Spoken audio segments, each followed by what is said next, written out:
유쾌하고 우울하고 사악한 북유럽 신화 읽기 추천도서 3권입니다. 북유럽 신화에 빠져 지낸 지난 1월 한 달이 생각나네요. 이미 알고 있었지만 잘 몰랐던 북유럽 신화를 탐독하게 되었어요.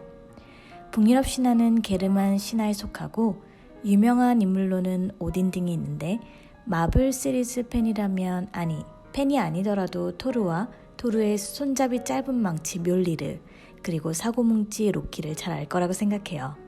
바로 그들의 무대가 북유럽 신화입니다. 뉴욕타임스 베스트셀러 1위를 차지한 그리고 전 세계적으로 출판된 북유럽 신화의 작가 닐 게이먼의 책을 시작으로 다른 북유럽 신화 책들을 읽었는데요. 그 중에서 3권을 추천합니다.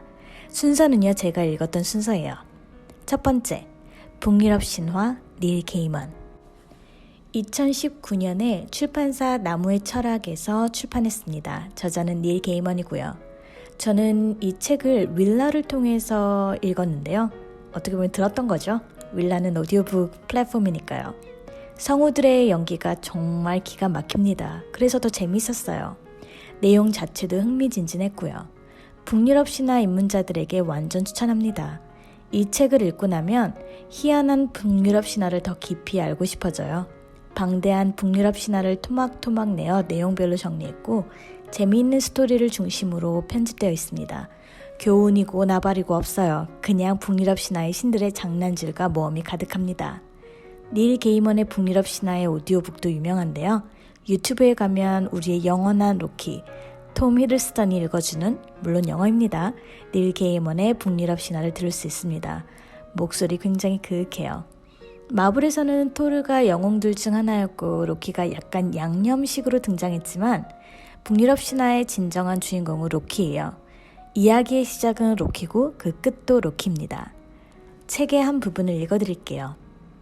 사람들이 숨쉬는 것만큼이나 손쉽게 음모와 계략을 짜는 로키는 토르의 분노와 순진함에 미소를 지었다. 자네 망치를 훔쳐간 자는 오거들의 왕인 스림이야. 그를 설득해서 망치를 돌려주라고 하니까 그가 대가를 요구하더군. 그 정도야 괜찮지. 그가 원하는 대가가 뭔데? 결혼식에서 프레이야와 손을 잡고 싶대. 프레이야의 손을 원한다고? 토르가 한 가닥 희망을 안고 물었다. 프레이야에게는 손이 2개나 있으니 잘만 설득하면 큰 분쟁 없이 그중 하나를 포기하게 할 수도 있을 것이다. 어쨌든 티르도 손이 하나뿐이지 않은가. 여기서 티르가 손이 하나뿐인 이유는요, 로키의 아들인 늑대에게 먹혀가지고 그렇게 된 거예요. 책을 읽어보면 좀 더 자세하게 알 수 있습니다. 저는 이 책을 읽고 북유럽 신화에 대해서 더 알고 싶었어요. 그래서 선택한 책은 바로 처음 만나는 북유럽 신화, 저자는 이경덕입니다. 2018년에 출판이 되었고요. 출판사는 원더박스예요. 이경덕 작가님의 처음 만나는 북유럽 신화는 호불호가 갈릴 수 있어요. 북유럽 신화 이야기가 닐 게이먼의 책보다 좀 더 자세하게 설명되어 있기는 하지만 작가의 의견이 좀 많이 나타나 있거든요. 닐 게이먼의 북유럽 신화에 있는 내용이 또 나오기도 해서 비교하면서 읽기 좋아요. 기억도 더 잘 나고요. 스토리 책이라기보다는 해설이 좀 더 많이 들어가 있어요. 설명을 들으면서 읽는 기분입니다. 이경덕 작가님의 처음 만나는 북유럽 신화는요, 등장인물에 대한 소개도 친절하게 덧붙이는 경우가 많아서 대략적인 인물들의 성격을 파악하는 데 도움이 됩니다. 저는 이것도 윌라로 들었습니다. 책의 한 부분을 읽어드릴게요. 북유럽 신화에 등장하는 독특한 캐릭터 가운데 하나가 난쟁이와 요정 같은 존재들이다. 먼저 요정을 살펴보면 이들은 난쟁이들보다 착하고 생긴 것도 혐오스럽지 않다. 그래서인지 신들의 세계인 아스가르드나 인간들의 세계인 미드가르드와 가까운 알프헤임에서 살고 있다. 요정들은 꽃을 돌보고 숲속에서 새들과 함께 살았다.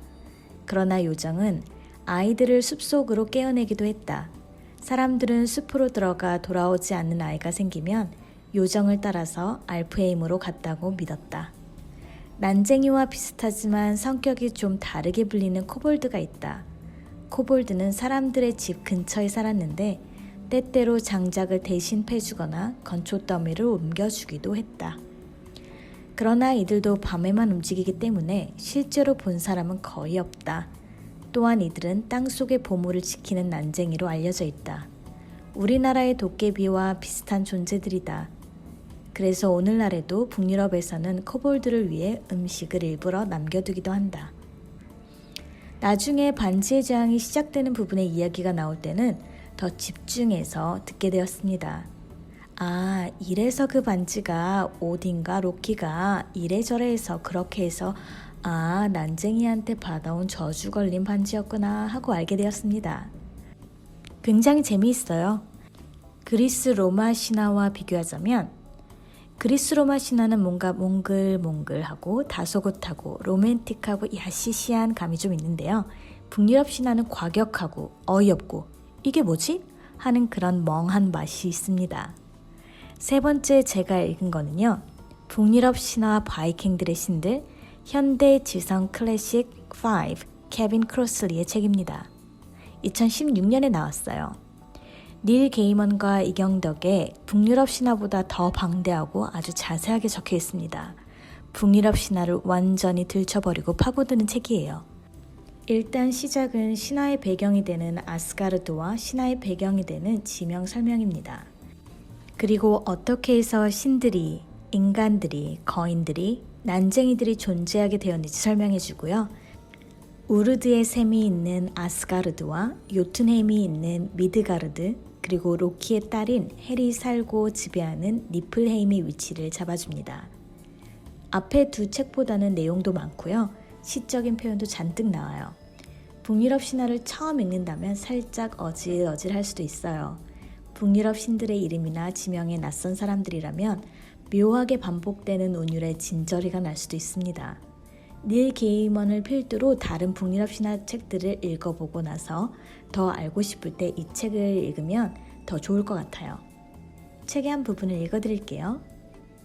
바랄라 밖에서 풀을 뜯어먹고 있는 염소는 하이드룬이라고 부르지. 그 염소는 라에라드 가지를 감싸고 있는 잎새를 뜯어먹고 매일 젖을 내어 커다란 주전자에 맑고 좋은 우유를 가득 채우지. 그 주전자는 바닥이 보이지 않을 정도로 깊지. 그리고 바랄라 밖에서 뛰어다니는 사슴은 참나무 가시라고 부르지. 사슴 또한 라에라드 가지를 뜯어먹지. 사슴 뿔에서는 시냇물이 흘러나와 흐베르잘미르로 떨어지지. 흐베르잘미르는 9세상을 흐르는 모든 강의 원천이기도 하지. 그 강들의 이름을 잘 듣거라. 느리고 넓은 세킨과 에킨. 서늘하고 시끄럽게 끓어오르는 강, 승리의 거만함, 표른, 린난디, 기프, 급류고플, 늙고 어린잎이 풍성한 빈과 홀과 톨과 그로드와 군토린. 이것들이 바로 아스가르드의 아름다운 들판을 흘러가는 강들이니라. 그러나 그것이 전부는 아니다. 어디로 가야 할지 알고 있는 빈과 베그스빈도 있고 니트와 나우트, 이렇게 이어집니다. 물론 이야기들도 굉장히 많아요. 닐 게이먼과 이경덕의 책에서 다루지 않은 이야기들도 있고요. 조금씩 다른 분들도 있어서 지루하지는 않습니다. 이쯤 되면 이제 북유럽 신들의 이름과 지명이 익숙해져서 더 빠르게 글을 읽을 수 있을 거예요. 북유럽 신화 입문자들에게 추천하는 책들이었습니다. 정말 재미있어요. 북유럽 신화 정말 매력적이네요. 다음에 다른 책으로 리뷰하러 올게요.